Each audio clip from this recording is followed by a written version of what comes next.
You rolling? Yep.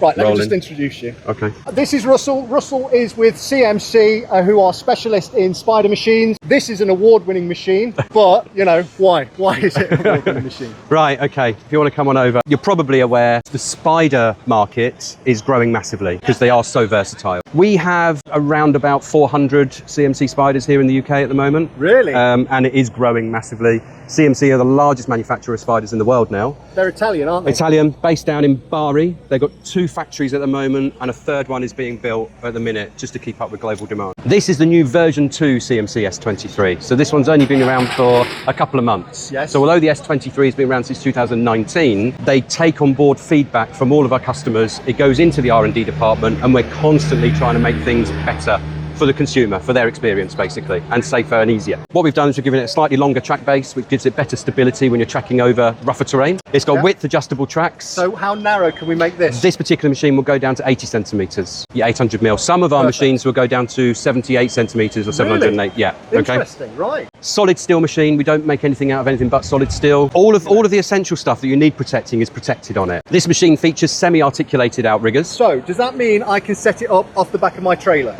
Yes. That's a handy feature. Yeah, you'd obviously need to lift it off the trailer, so it's not sitting on it, but you can keep the trailer underneath it, as long as it's safe to do so. What we've also done with this machine, we've increased what we call the leg penetration, which is that downward movement from the horizontal. So does that mean I can set it up on more of a slope? More uneven terrains, yes. Okay. Yeah, when it comes to slopes, it's down to the operator to assess it and make sure it's safe. Will it allow me to go up unlevel? No. It won't allow me at all? No. It will give you a status code to say that the chassis is unlevel. Yes. But this machine does feature auto leveling anyway. Yes. So the way that the auto leveling works, it will put all 4 feet onto the ground gently. It will lift the machine up, and it's got a digital spirit level in it. And basically it's searching for 0 degrees. Yes. And when it finds that, it will stop. You can manually level it, or you can just put one outrigger down. So if you need to scoot it underneath a hedge or something, if you're restricted, and then you would auto level it after that. You've got variable outrigger positioning on it. That's handy. Okay. So I can put this into narrow footprint ultimately. Yes, you can. What in its current position then? What's the width of this? I'd have to have a look at the spec sheet. Right, okay. Currently, my machine is 3.1 meters, which is big. This looks about the same, to be honest. Well, I mean, the bigger the boom, the bigger the footprint, because we can't make them heavier because we need it to be rotowable on a trailer. Yes. But because you've got a bigger boom and a bigger footprint, that's why we give it variable outrigger positioning. So you do have the ability to have one outrigger narrow or one side narrow and set it up in different configurations. Yeah, it makes it versatile, doesn't it? You mentioned working on the side of the road. Yes. This machine will not allow you to go out over the narrow zone. No. So you would use that to your advantage. So if you're on the side of the road... So I could make these tracks narrower so they don't stick into the road, but then have the side that I'm working on, which is generally on a path, on a full roof. So that is a handy then if you've got it narrow traffic side, you know that the boom can physically not swing out into the path of an oncoming bus, so it keeps you safe. Yeah. Likewise, if there's a power line, you might narrow jacket horizontally to the power line, so that you know the boom can't go into that danger zone. So you use it like that. You've also slung the valves on the underside here, so they're not on the side of the cylinder. So you can't clatter it. So you can't clatter it. Yeah, okay. Okay. Makes sense, yeah.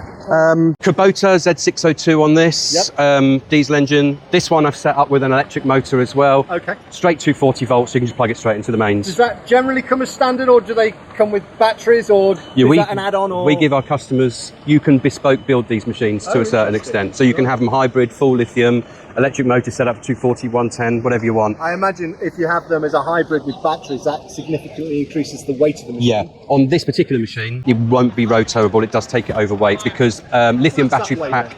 This machine weighs about 3 tons. Yeah. The trailer for this machine weighs 430 kilos. Wi-Fi system fitted to them now, okay? What's that for then? If you want to come around the other side, if you don't mind. So this little switch here, if I turn that on, it turns on the Wi-Fi. So what the machine will now do is just search for an open network. Yeah. You can tether it to your phone as well, and we can, so what we do there is we can diagnose the machine remotely. When we do our training, we train people how to do pre-use check, how to do your, wander around the machine and check for damage and things like that, because a LOLA certificate is obviously only as good as the day that it's done, like an MOT on a car. So it is down to the operator to do that on a daily basis. Yes. If we ever need to go into the machine to say, change the speed of a boom, because you say to me, Russell, that I want to slow down that top boom just slightly. Slow down, so because we probably won't speed them up.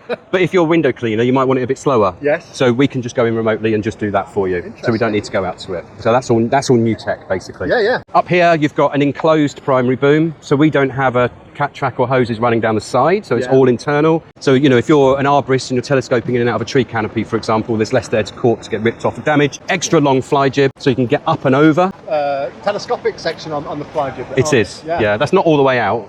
Oh, it's got more. No, it's got a lot more, yeah, because this has got 12.4 metres of unrestricted outreach. That's excellent. Okay. Under what weights then? 200 kilos at 12.4 metres, which is why you can't beat this currently. That is excellent. 90-degree basket rotation, and we fitted it with a quick release cage. It takes about 10 seconds to take the cage off. So if you're going in through a garden gate or in through a single doorway, you can obviously narrow the tracks, whip the cage off, and then you're making it as compact as possible and as narrow as possible, and obviously 1.8 metres high, so we'll go through a single doorway. So all of our lifts, right up to 42 metres, will go through a single doorway. That's excellent. Okay. I'm impressed. Does it have an electric cable running through the boom? Could I plug it in from the ground and run my grinder from the top? So you've got, there's your electric motor. Yes. There's a yellow one on the other side, which is a 110 volt cable. And that goes to the top. That goes to the cage. Yeah, you've got a 200 bar, 3000 PSI air water hose. So it's all set up for jet washing, biocide treatment, soft washing, whatever you want. It's already set up, you know, So if you're doing roof work and you need to spray back 50 on a roof, and charge them 1,500 quid for 2 hours work, you can do it. Cheap there, aren't you? Like I've got a blooming cherry picker to pay for. Yeah. But no, with these kind of machines, you're right. It's getting it there and leveling it is the most important thing. Because if you can't get it there and you can't level it, it doesn't matter how big the boom is. No. And people forget that. So you've got to be able to get it there and level it.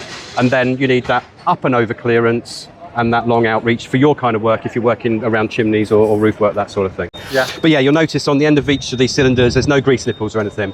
So in here, we use a new material. I can't remember what it's called, forgive me, but it's like a cross between a plastic and a fiberglass in here. And it's hard, but it's really, really smooth. So it kind of self-lubricates everything in there. Yeah. You've got to remember that the access platforms move really slowly.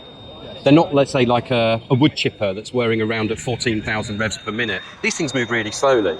So they don't really wear out as fast as other kind of kit. What you do have on this machine is 4 grease nipples on the main slew ring. Yes. That's all you've got. But then, so you've got grease there and grease. You've just got, and just grease really on your slew ring. But when we do our Lolas for our customers, we do that for them. Oh, okay. Yeah. Because I am terrible at greasing my machine, because to be quite honest with you, even though I've had it 8.5 years, I can't tell you where all the bloody grease nipples are. Yeah. And I think I've knocked half of them off already, to be honest. Absolute nightmare. Yeah, so this is all just the new way of doing things. Okay, well, it just makes it easier for you to look after them. I assume, obviously, the caboose engine, you service that we tend to service that every second Lola. And we can do it, or we can show you how to do it. Yeah. We supply service kits if you want to get them from us. They're not difficult. I can do it. Right. So if I can do it, anybody can do it. One of the things I was concerned about with a bigger machine, because this is slightly bigger than the one I'm currently using, is how agile it's going to be. But what you've proven with this machine is it's small enough to fit through the small gaps.